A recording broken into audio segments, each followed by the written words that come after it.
Good day, everyone.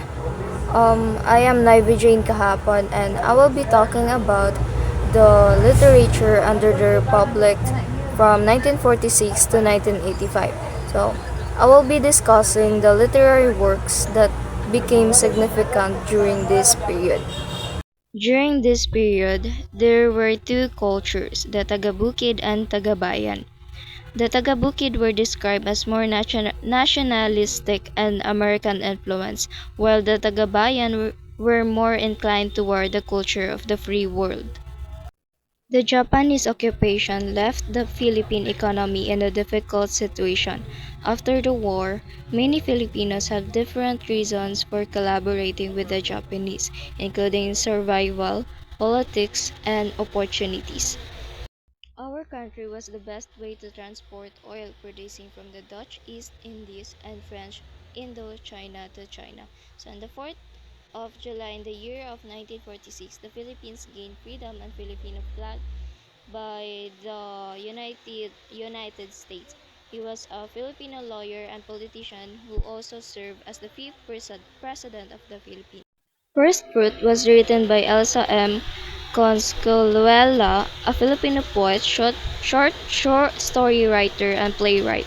The story follows Anna, a young woman who becomes pregnant by her wealthy former boyfriend and decides to raise her child alone despite the difficulties she faces. Cadaver was written by Alberto S. Florentino, a Filipino playwright and book publisher.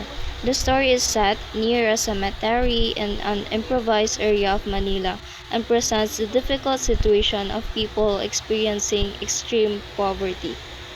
The paper boat was written by Rabindranath Tagore, an Indian poet, writer, playwright, composer, philosopher, and painter.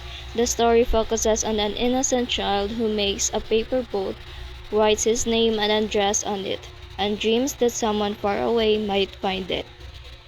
The Sounds of Sunday was written by Karema Pulutan Tovera. The story focuses on the troubled relationship between Domingo and Emma Gores. It uses flashbacks and present events to show the conflict and emotions between the characters. Summer Solstice was written by Nick Joaquin. The story explores ideas about masculinity, femininity, and the relationship between men and women. It presents Doña Luping as a strong woman who challenges the traditional balance of power. Utos ng Hari was written by June Cruz Reyes, a Filipino writer and college professor. The story centers on a student named Jojo, who is treated unfairly because of his behavior, while another student receives better treatment because of his appearance and family background. The Mats was written by Francisco Arceliana, who was a poet, essayist, critic, journalist, and teacher.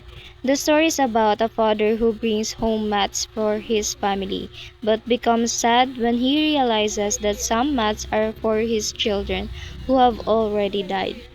The Flowers of May was written by Francisco Arceliana. The story focuses on a family mourning the death of their daughter. It shows how death can remind people that life is temporary, even when we feel safe and unprepared for loss. The Woman Who Looked Out of the Window was written by Amador Daggio, a Filipino writer and poet. The story is about a woman waiting for a man who has gone away to find a priest so they can be married. Dead Stars was written by Paz Marquez Benitez, a Filipina short story writer, educator, and editor.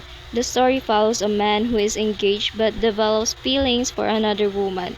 It explores love, loyalty, choices, and consequences of being unfaithful.